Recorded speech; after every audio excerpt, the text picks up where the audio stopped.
Hey everyone, Rick here, and folks, welcome back to our Dicey Depths campaign. This is Chapter 2, Location Generation. So we are going to spend today's episode, which I hope will be shorter. Character creation, we had a lot of fun with that, but that almost ran 40 minutes. Let's try to cut that in half. Let's see if we can do this in 20 minutes or less, but we have quite an agenda that we need to get through in today's chapter, which includes finding out where our campaign is actually going to begin. Then we need to figure out what the local city life looks like, if there's a town or a village, or is there some kind of huge walled fortification. What is the capital of the province that we are going to be exploring? And then we have to set up both our exploration encounter as well as a dungeon delve, and we are going to have our first entry battles with each of our three heroes. So just to recap our character creation from last time, let's reintroduce our heroes. We have the female barbarian, Ragan Hill Bronsum. She hails from Cragshire and she is scarred. And there are her stats. She also began with a single silver coin to her name. Next, we have the male druid, Thim Stonemere from Valheim. He is well versed in unusual languages. And last but not least, the knight, Xantha Sunport. She hails from Orenvale, and she is known as Xantha the Quiet. And there are her stats. She also began with more silver than the other two put together, which honestly doesn't seem that outrageous, especially when you consider that where she hails from, probably she made some good money there. I mean, look at that armor. That's fantastic. All right. Now that we have reintroduced our characters, it's time to find out where we are beginning our adventure. Here is the map of the land and the home provinces that we figured out for each of our three heroes. Let's dig in to our province deck, which we will need once again to figure out where we are getting started. And just to recap, if this province that we are beginning the campaign in happens to be one of the home territories of our heroes, they get some perks. They get some perks for being in their home province, such as free room and board, because otherwise that's going to cost you, and potentially something else as well. Maybe some NPC interactions that'll go a little differently than usual. Here we go. Where are we beginning? We are starting the adventure in Webwood. This is number 19, which means we are all the way over here. So our heroes, hailing from the central eastern area, have made their way to Province 19, also known as Webwood. This is where we'll begin. I'll have to sticker that in a second, but I am going to make a note of that we are starting out in Webwood. And that is a big deal. Okay, here is the fun part. And I mean, for me, basically all of this is the fun part. But I love generating not just the characters, but also the location itself. How do we do that? We are now going to figure out just how large the capital city of Webwood actually is. We're rolling 6 dice here, folks, and this is going to determine what shops and how many of them there are in this city, town, whatever the case may be. We'll find out how big it is depending on how many of these shops and whatnots there are. So here we go. 6d6. What do we have? All right. This is actually pretty big. We have a 2, a 3, a 4, a 5, and 2 6s, which means we are going to have 5 different things that we can visit. The 6s cancel each other out. So the largest, the biggest metropolis there could possibly be would be a full-on straight 1 through 6. There's one of everything. But in this case, there are 5, which means this is still a bustling, huge city. And let's take a peek at what kinds of things there are. So there is an enchanter. We have the ability to go get some enchantments with a number 2. We have an alchemist. There is a famous alchemist residing in this city, and we'll have to come up with a name for it too. With a 3. With a 4, there are market stalls. There is a bustling market here. So butcher and bakery are some examples of different things that we can purchase there. On a, I'm sorry, that was a 4. So then on the roll of a 5, we actually have to make another roll, because with a roll of a 5, it is going to be, there is some kind of arcane merchant. It's either going to be a library of knowledge, a school of sorcery, or an arcane scholar. So let's re-roll that one and see what it is. It is a 4, which means it is a school of sorcery. In Webwood, in this gigantic city in Webwood, there is a renowned school of sorcery.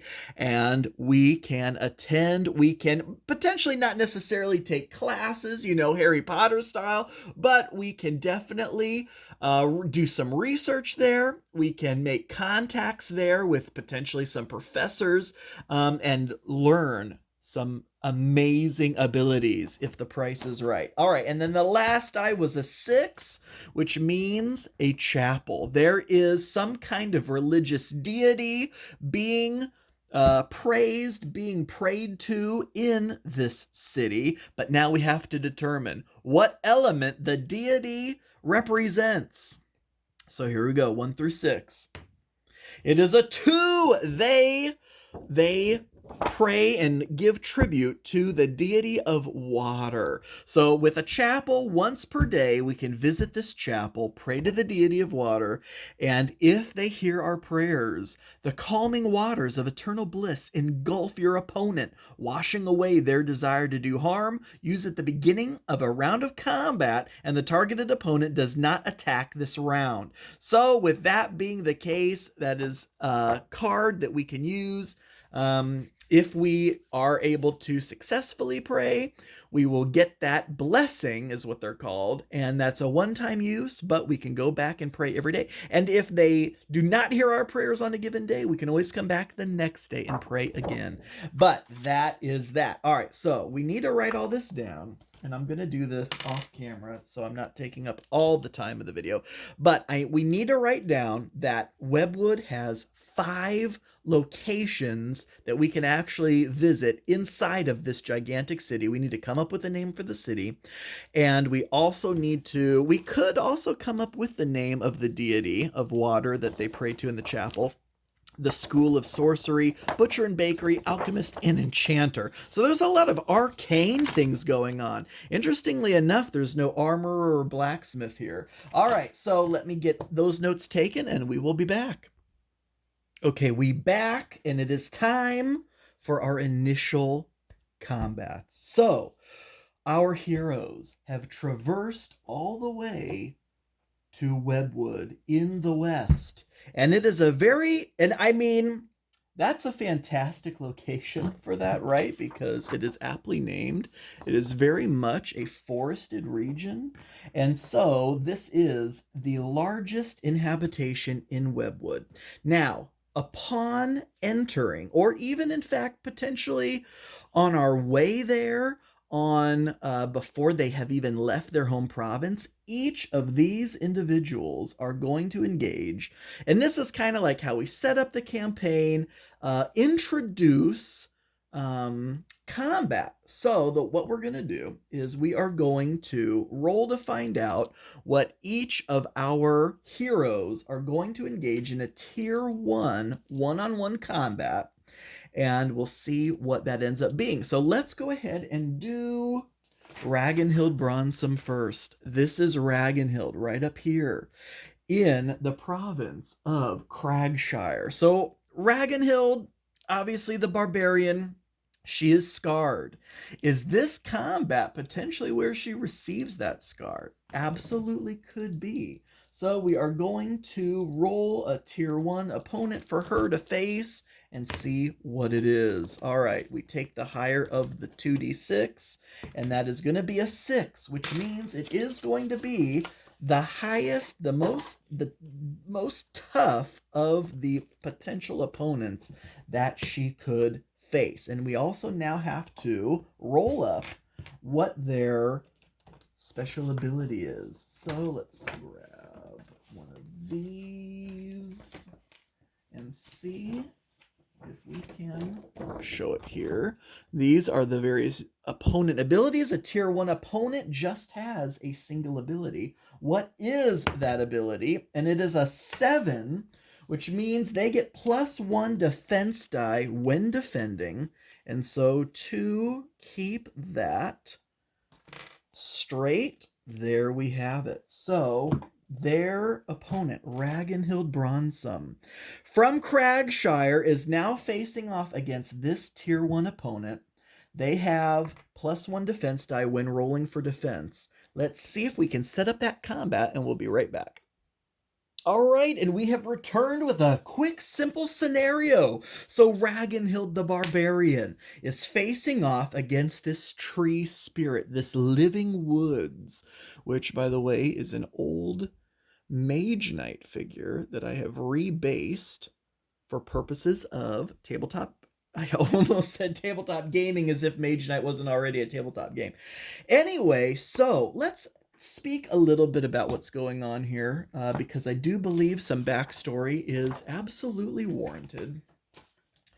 So, what is the goal here? Well, the world of mana, as we mentioned before, is divided into 39 provinces, with the center province of Malduk being host currently to a great evil force draining the core of the planet of its energy.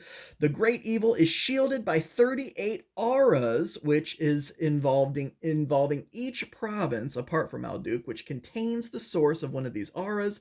In order to battle the final boss in Malduk, the 38 other provinces have to be cleared, and the goal of the campaign is to travel across mana, clearing each province of the evil force's minions, shattering that province's aura source in the process. So we have to do that. And so in this, and of course, if we're playing with multiple players, role-playing is encouraged. So we would potentially describe our backstory, why we or how we met, and whatever the case may be. But this is Ragan first encounter. Let's say that she was leaving Cragshire. She's heading west. To meet up, maybe there was word that a resistance was forming in Webwood, which is why they're headed all the way out there. Why they may not have formed an alliance closer to where the three of them are, I don't know. Potentially there were going to be more adventurers, let's say, but possibly they did not make it. Let's hope that our 3 adventurers do make it. So here are the stats for this living woodland sprite. And let's go ahead and see how combat works. All right, so first things first, we are going to roll for initiative. Can you even see Ragan stat sheet? Here, that is probably still not the best, but that's okay. The die rolls are what matter, right? So, as the barbarian, every 2 wounds rounded up, Ragan receives an extra attack die. So that is pretty sweet. And where are those things at, by the way? Because I don't want to forget this. Also, they re-roll natural 1s when attacking. So that's fantastic. Now, Ragan has an initiative bonus of a +3. So we're going to roll a d6. Oh my gosh, she is so ready for this combat, because that is a 9. Now, the tree elemental could match that, because it also has an initiative bonus of 3, but it doesn't. Initiative of 5. All right, so that sets the stage. It is Ragan up first. Ragan is rolling 5 dice as per her attack attribute. She is attempting to get exceed the tree elemental's armor value of 3, so that means she needs 4s or better, but she does get to reroll 1s. Oh my gosh, that was actually pretty decent right there. So that is 2 4s, a 5, and a 6. The 2 does miss. So now in defense, the tree elemental is going to get 1 die per attack die that got through, but because it is it has this extra defense die as its ability, it's going to get a 5th die, and see how much of that it can block. And it does block a couple of it, so it does block the 5 and the 6, but the 1, 2, 3 do nothing, which means 2 wounds have gotten through, and we'll just mark that right there on the wound spot. All right, so Ragan Hill, you can imagine she's pissed as hell, folks. I mean, that isn't even up for debate at this point. She charged right in and took a huge swing with that hand axe, trying to chop this tree elemental down. Now, in response, the tree elemental is rolling 3 dice in attack. Ragan Hill is armor 3, so this tree elemental needs 4s or higher. And rolled incredibly well. Oh my gosh. A 4 and a pair of 6s. So Ragan Hill doesn't have the same defensive ability as this tree elemental, so she's just going to get 3 dice to see how much of that she can block. And oh my gosh, these dice are fantastic. She didn't block it all, but she does. A 4 blocks a 4, a 6 blocks a 6, but the 5 will let the other 6 get through. So that means Ragnhild will take a wound. And of course, as usual, I am not prepared with all of my necessary tokens, because obviously we are going to have some very nice components here, and we will just grab all of the little health tokens there. All right, so Ragnhild has taken a wound. Oh my gosh, this tree elemental, I don't know if it realizes what it has just done, because if you recall, Ragnhild actually somewhat enjoys being wounded. The sight of her own blood sends her into a fury. So don't forget, it's rounded up. Every 2 wounds rounded up. So she has 1 wound, but rounded up, she is going to get that extra barbarian attack die. So she has 5 dice now. Again, trying to take out this tree elemental. Can she do it with her second attack? Needing 4s or higher. All right, this time she has 2 4s and a 5. The tree elemental, with its +1 defense die, is going to get 4 dice here, trying to block as much of that as it can. And folks, the tree elemental almost did a decent job defending. It blocked a 5, but only rolled 2 2s and a 3, so the 2 4s get through, and Ragnhild, on her second attempt, has now vanquished the tree elemental that was standing in her way, and Ragnhild has been victorious. So what does that mean? And also, let's just give her silver she started out with. But she now earns an amount of experience equal to the level of this minion that she was encountering, and that is going to be 1, 2, 3 experience points, with of course our little XP chips here. All right, so Ragnhild has been successful in her initial combat, and my goal of keeping this to under 20 minutes is about to go terribly wrong, but how exciting was that? So the tree elemental has fallen. Ragnhild has got her first experience points. She wipes the blood from her lip and continues on. And now it is time to see who we want to go next. So that was the introductory battle for Ragnhild, and we will be back to see who gets their first shot next. All right, we are back, and next up we're going with Thim the Druid. So these initial encounters are always kind of interesting to me because they can go one of 2 ways. Either the hero can just absolutely slaughter their opponent, or some of the character classes are more supportive in nature, and really don't do as well solo. But I do think we have 3 good heroes that should have no problem with their initial encounters. As we saw, Ragnhild absolutely decimated that tree elemental. All right, however, Thim Stonemere, who is currently in Valheim, is also headed west, and perhaps runs into Ragnhild on their way. to webwood. But we now have to find out who it is that has stepped in Thim's way to get this party started. A 5, which cut in half rounded up, is also a 3. So once again, we have a fairly beefy tier 1 encounter, and as the ability, it's a 6, which is basically the exact opposite of what we just saw. Instead of having an extra defense die, this beast, or whatever it may be, has an extra attack die. Fantastic. Let's get that set up, and we will be back. Okay, folks, and we are back with Thim's encounter against this swordsman who has approached Thim. This swordsman is potentially a minion of evil. He has been corrupted in one way or another. Why else would he stand in front of Thim and try to stop him on his travels? So we need to take this guy out ASAP. It's not going to be the easiest to do because he is pretty crafty with that blade, but I think we can do it. Let's go ahead and roll off for initiative. So first, this swordsman. Initiative is 9. Oh my gosh. 3 initiative bonus plus a roll of a 6 means they are going to go first because Thim only has an initiative bonus of 1. So 1 plus 4 means Thim has a 5. Now, however, Thim is going to summon one of his druid animal companions.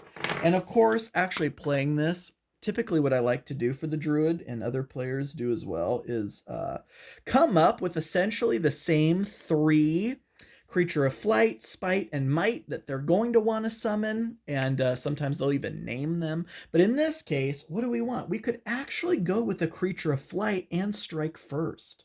I kind of like that idea, but I also do like having a creature of might in here. Because I don't know. Who do we want to go with? I don't know. I kind of like going first. All right, so creature of flight.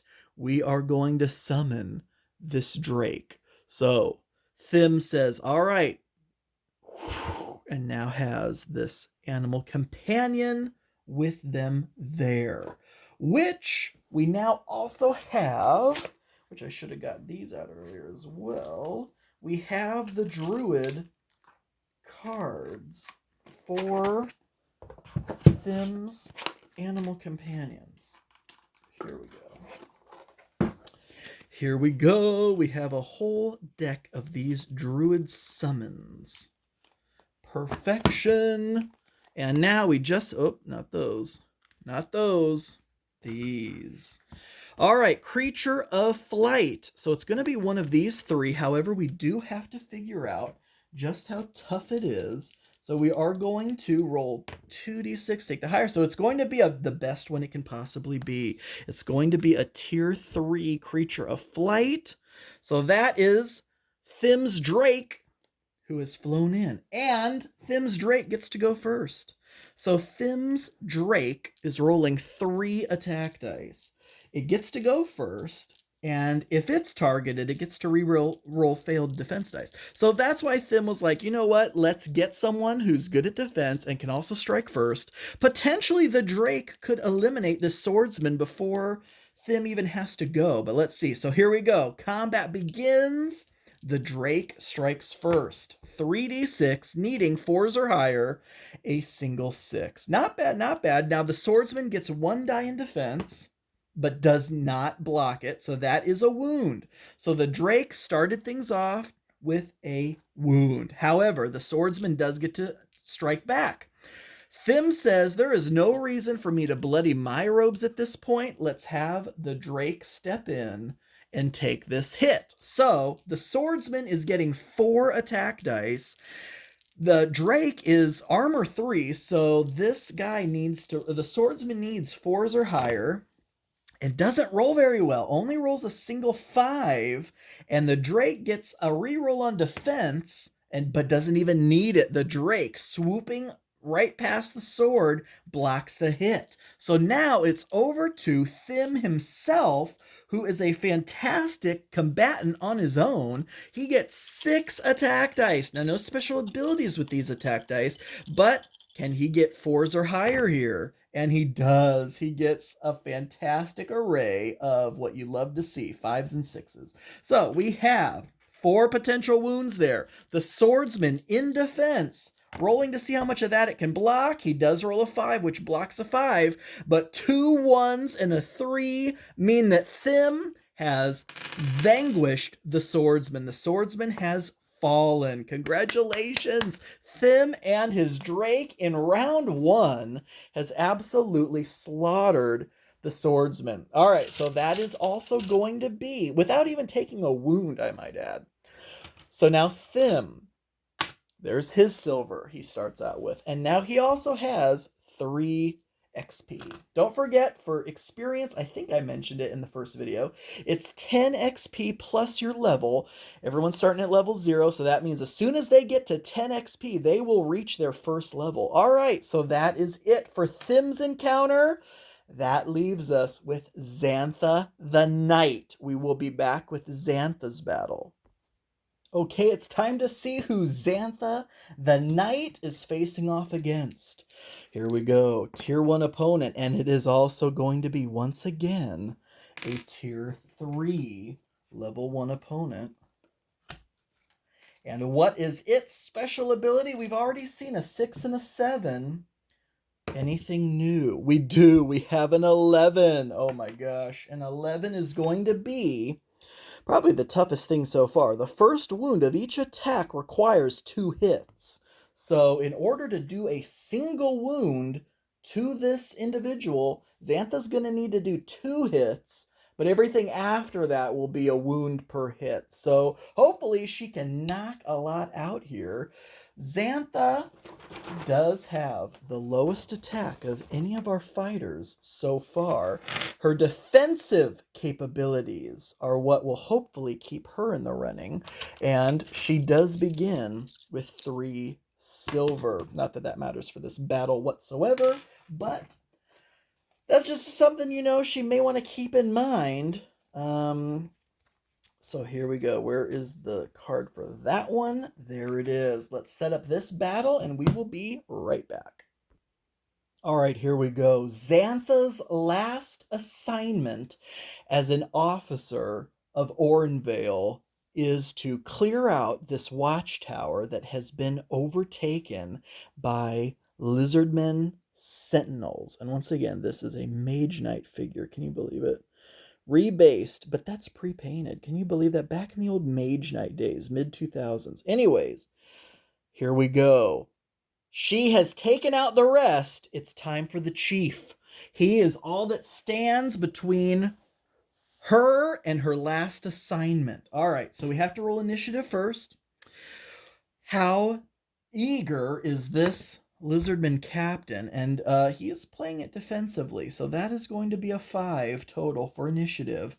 Whereas Xantha has 0 initiative bonus, so she needs to see a 6 here, and she doesn't, but she does see a 5.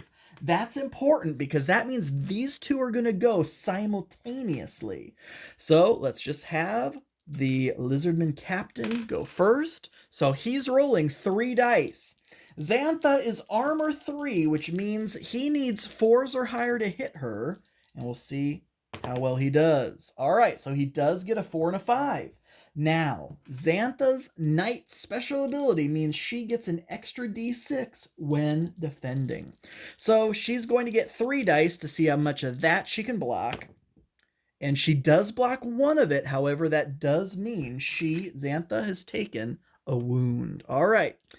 Now, it is over to Xantha, who is rolling 4 dice, also needing to exceed an armor value of 3, which means she's going to need 4s or higher as well. And don't forget, to do a single wound, she needs to cause 2 hits. This is going to be an uphill climb unless she rolls 6s, which she did get 1. So, a 4 and a 6 in defense. In order to cause a single wound, the Lizardman captain has to not block both of this. And he doesn't. He rolled a pair of 3s, which means a wound. All right, so they're kind of feeling each other out here. First round of combat done, a wound apiece. Now, if that ratio stays the same, Xantha is looking pretty good. However, here we go.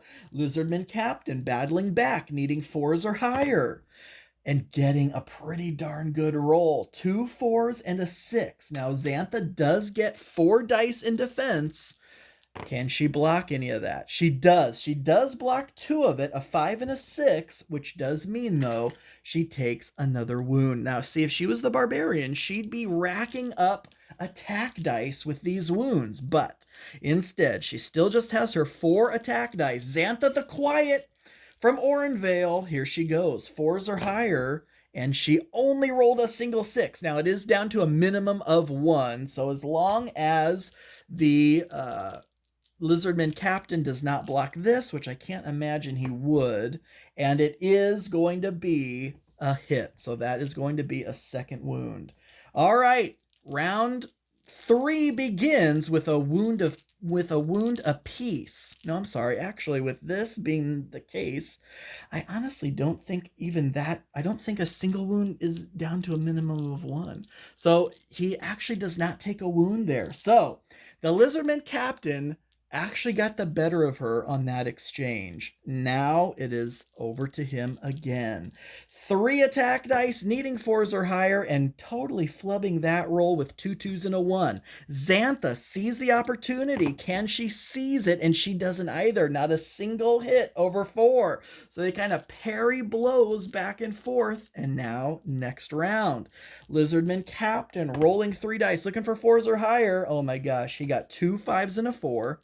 4 defense dice for Xantha, and she only blocks a 4, which means 2 wounds. Oh my gosh. He is chipping away at her mercilessly here. We really need to see her come up with something big this time. 4 dice. She does have a 5 and a 6 this time. Is that enough to cause another wound? No, it blocked one of the 5s with a pair of 5s. Oh my gosh. Next round of combat, Lizardman Captain, needing 4s or higher, again getting a 5 and a 4, 3 defense dice this time from Xantha. She blocks it all. She says, that's it, here I go. 4s or higher, and nothing. She still only rolled 1 single 6 that time. Next, Lizardman Captain. Oh my gosh, he's rolling really well. 4 5 6 in attack. But Xantha, that was a fantastic defense roll. She blocks it all. Can Xantha please roll that well on offense? Needing 4s or higher, and she does get a 4 and a 6. But I am worried about the 4 there. She needs a... Oh, perfect. 3 and a 2, which means 2 hits get through, and that is the second wound. Oh my gosh. Here we go. This is what I was saying. Those defensive characters on their own, where it would be fantastic if Xantha could be used as support to step in when need be in a defensive role, but especially right now on offense, she isn't doing the hottest. But that is beside the point. We are fully supporting Xantha, of course. Xantha is now on the defense here as the Lizardman Captain strikes and gets nothing. 2 2s and a 3. Xantha striking back. 4 dice. This could be the killing blow. That was 2 6s and a 5. So here we go. Lizardman Captain does not roll a single save, which means that is 2 wounds, and the Lizardman Captain has fallen. Xantha ended up taking 4 wounds in that conflict, but for her troubles, she is going to earn 3 XP to go along with her 3 silver that she has. Whew, that was a bit of a nail biter, right? But all 3 of our heroes managed to survive their initial tier 1 opponent encounters, and thus they have succeeded in their journey. Next, we are going to have them come together in Webwood and see what happens next. We'll be right back. All right, and we are back, and this video is gonna be just as long as the last one. That is okay. So our three heroes, each with their starting experience, their starting currency, have all arrived safe and sound in Webwood. And now we need to come up with the name of the city we're in. And I think what I'm going to do is I'm going to roll on our name table and just use the last name. And this is going to be the city of that, of whatever this is. Oops. 85. 85 is Thorntown. All right, we'll just leave it at that. The city of Thorntown. How fantastic is that? That worked out almost too well because that ends up being a pretty natural city sounding name.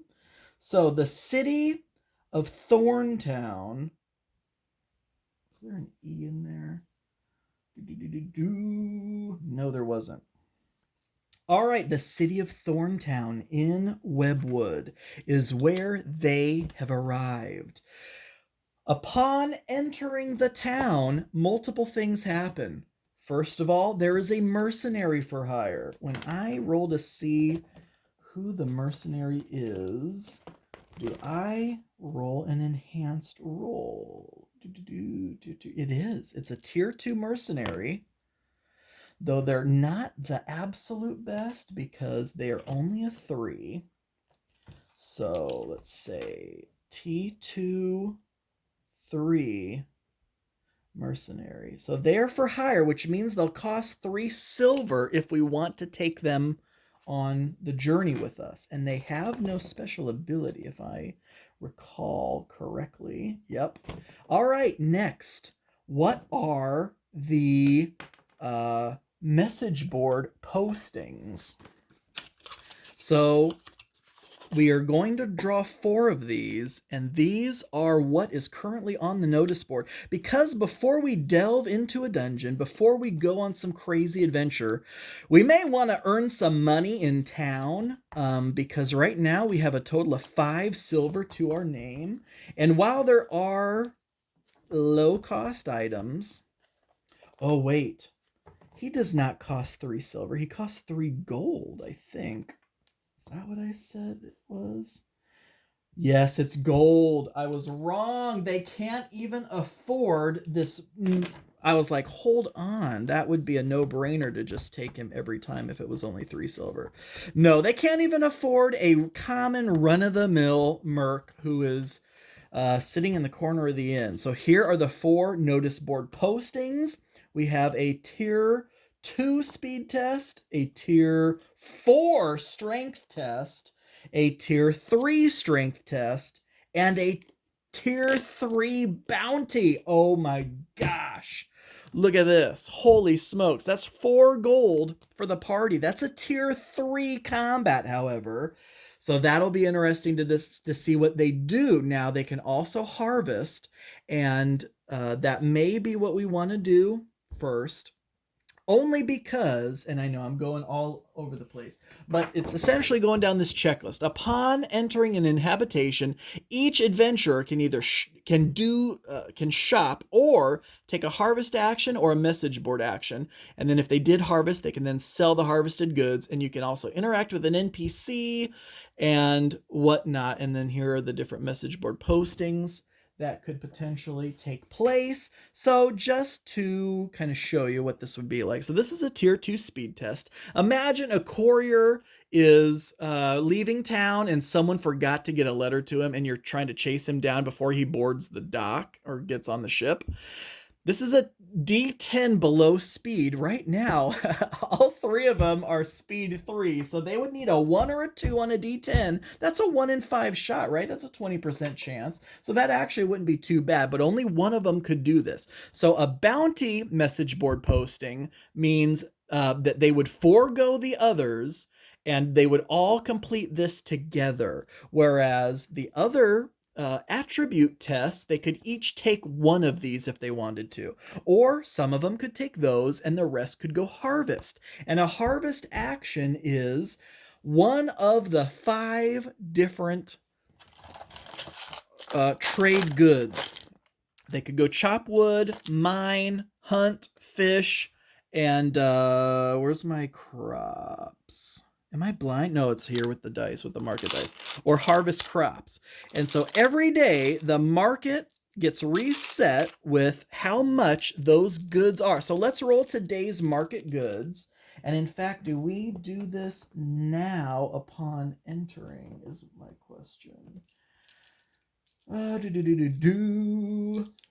Yep, so we're going to do that now. We're going to roll all 5 market dice and see what the trade goods are selling for today in the market. Oh my gosh! They are in... The market is going crazy today. Wood is a gold a piece. Iron is a gold a piece. Fish are a gold a piece. And meat is a gold a piece. The only thing that's not a gold a piece is 2 silver for a crop. For each crop they harvest. So I think because of how amazing the market is today, that is just what they're going to do. I will, or should one of them try a speed test? And then the strength test would be below attack. So for example, Thim is actually very strong. This tier 3 for 3 silver, that would net him a gold. He would just have to roll a 5 or less on a d12. That's almost a 50-50 shot. Whereas the harvesting, so there's multiple levels to a harvest, and it just goes down the basic polyhedral die levels of basically you want to try to roll the highest value on a die. So they start out with the 5 trade goods skill levels, all at a level 1, which means they're rolling d20s trying to get a 20. You get 20 rolls to do this. And of course, everyone who harvests is going to be rolling simultaneously, but every 20 you roll is a trade good acquired. And every time you are successful in a day at harvesting one of the trade goods, your skill level in that trade increases. So the next time when you are, let's say we rolled a few successes when we were fishing, the next lower die would be a d12. So that means a level 2 fishing action, let's say. Next day, if we wanted to harvest, depending on what the trade goods were, they'd be rolling a d12 20 times and trying to get a 12, for example, and every success would get them another trade good, all the way to the level that makes them roll a d4, and then they just need 4s, and you get 20 attempts to get that. So I think that's what we're going to do. We're going to have one person harvest. We're going to have one person try a speed test, and we're going to try one person do a strength test. We are not prepared to take on this bounty quite yet, I don't believe. So let's go ahead and do that. We're going to kind of do examples of all these different kinds of things. So who wants to try the speed test? Well, Thim is definitely going to do the strength test. Everyone's a 3, so we'll just have, who would benefit from 2 silver the most? Well, we'll have Ragan Hill. God, I swear I'll get their names right sometime. Ragan Hill, the barbarian, is going to try the speed test, and that leaves Xantha as one of our trade goods. And you know what? She may decide to peacefully fish. That's Xantha the Quiet. She is going to fish. So let's go ahead and do that first.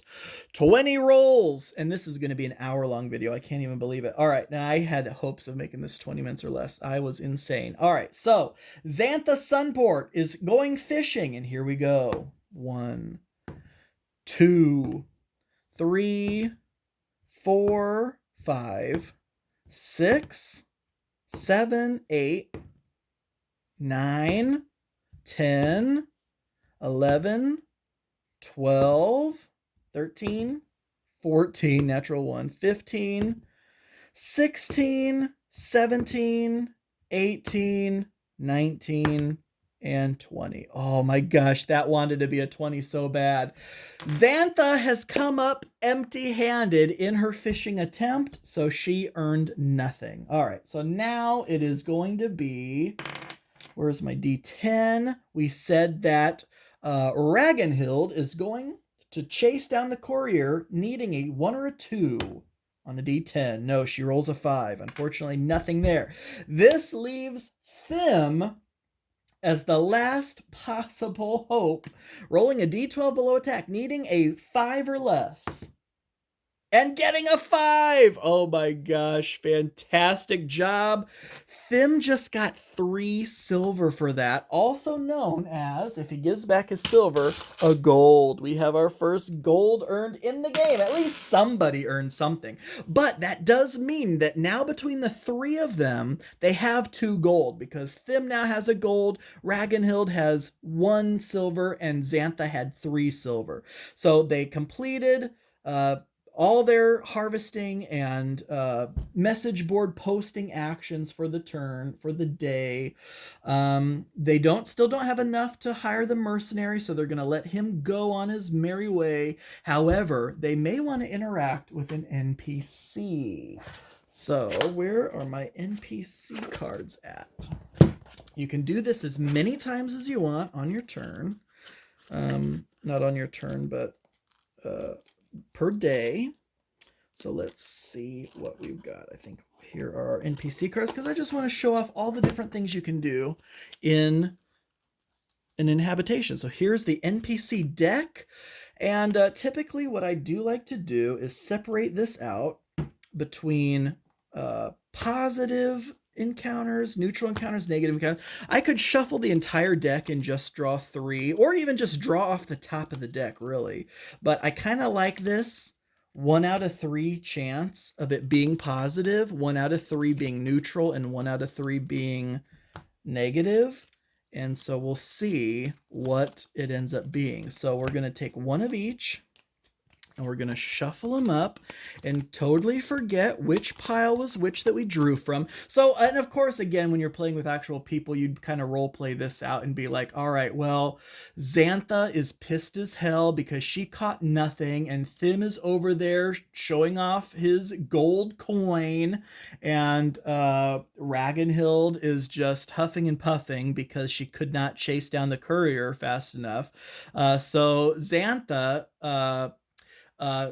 well, let's say that it was Thim. Thim is acting so, you know, so self-absorbed with his money, and he may be a little over eager to spend it. And so he, and actually, well, what did we, so he's fluent in unusual languages.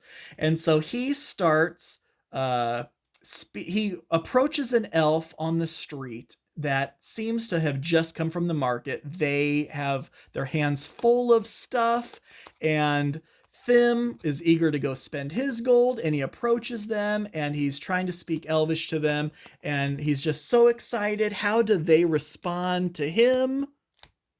Negatively. Oh my gosh. This person looks you up and down and smirks, seemingly ignoring whatever it was you wanted from them. They're looking for trouble, and it looks like they found it. Begin a tier 1 battle one-on-one. Maybe Thim was not as fluent in what he was trying to say as possible, and he may have offended them. Or they, like it says, maybe they were just looking for trouble, and he just seemed like kind of an oaf. So it is a duel one-on-one. Let's see who we've got here. Oh my gosh, I don't even really have a good one up here. Oh boy. Let's just snag. Oh, this doesn't even look like a person who is in the market. And it also doesn't look like an elf. But just as a stand-in, we'll use this guy. Let's say he actually was just heading back from the market, and he unsheathes his bill. And now, Thim is now going to engage in a one-on-one combat with this billman. And we do have to get that done in this video. So let's just not waste any time. We're not going to put up a scene or anything like that for this. So how strong is this individual? This is a tier 1 battle. So for a tier 1, I think that we just said that it is, yep, just a D3. So we're just going to roll that, cut it in half, round it up. And that is a 2, which means, and then also what is their ability? It is an 8. All right, so we have, that is re-rolled failed defense dice. Oh my gosh. All right, so we have a tier 2. well, it's a tier 1, but it's a level 2 with the ability of re-rolling defense dice.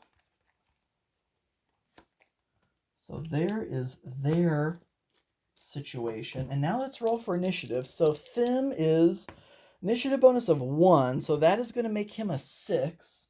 And this elf from the marketplace is a 2 plus 4 is also a 6. They are simultaneous. All right, next, here we go.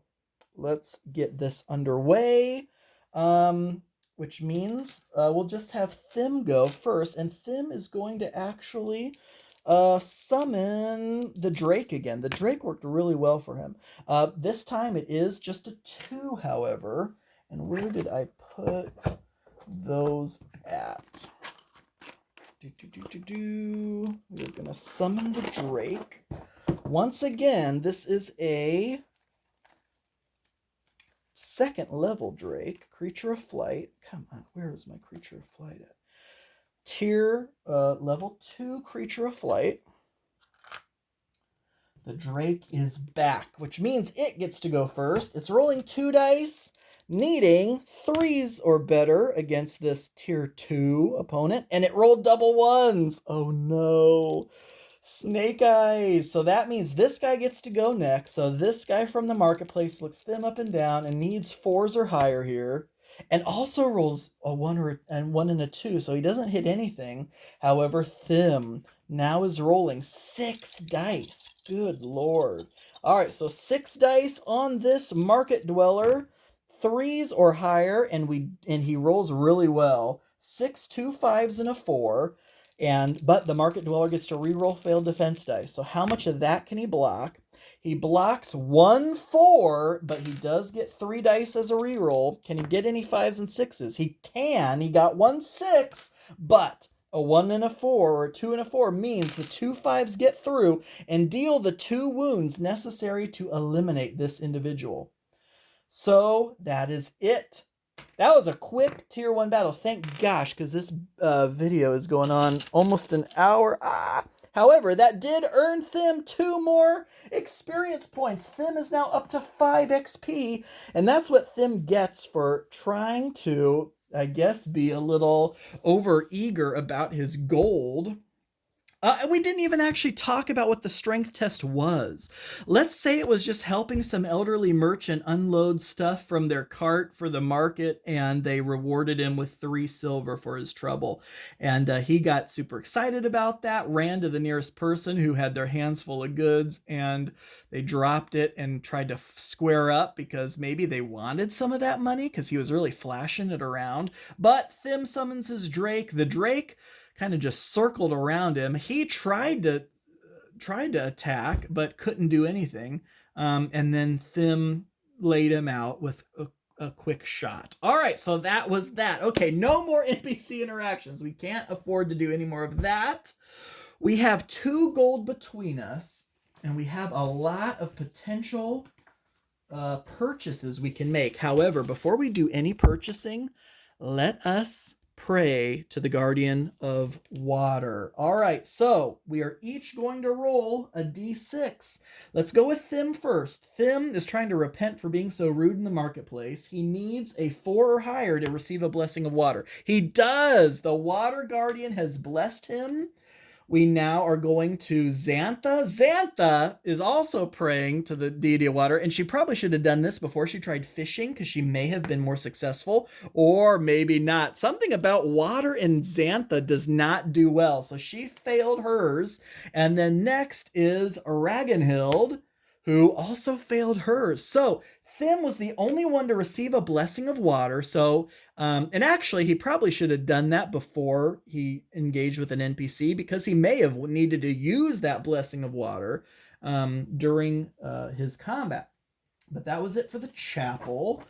And then you look at some of these things. These are interesting things. So like Thim actually does have the gold necessary to purchase something from the School of Sorcery. He could go there and get one of these abilities. And these abilities are so cool. We'll have to look at those when we actually purchase something or actually go into a dungeon. But that is what we need to do now, is figure out how big these encounters end up being. Well, actually, let's save that because we are approaching an hour here. So that is going to conclude chapter 2.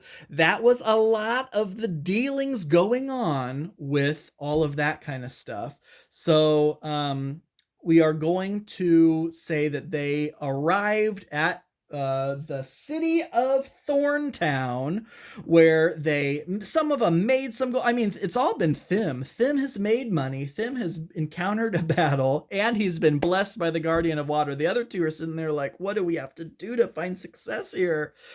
So next, chapter 3, we will start going on an adventure and hopefully maybe grind even a little bit to earn some more money, so maybe they can each get an item or something before they actually head off and see what their fate awaits them. All right, so that is it, folks. That is chapter 2. Stay tuned for chapter 3. I hope you enjoyed it as much as I just have a blast doing this. But thank you all so much for watching. I do truly appreciate it, and until next time.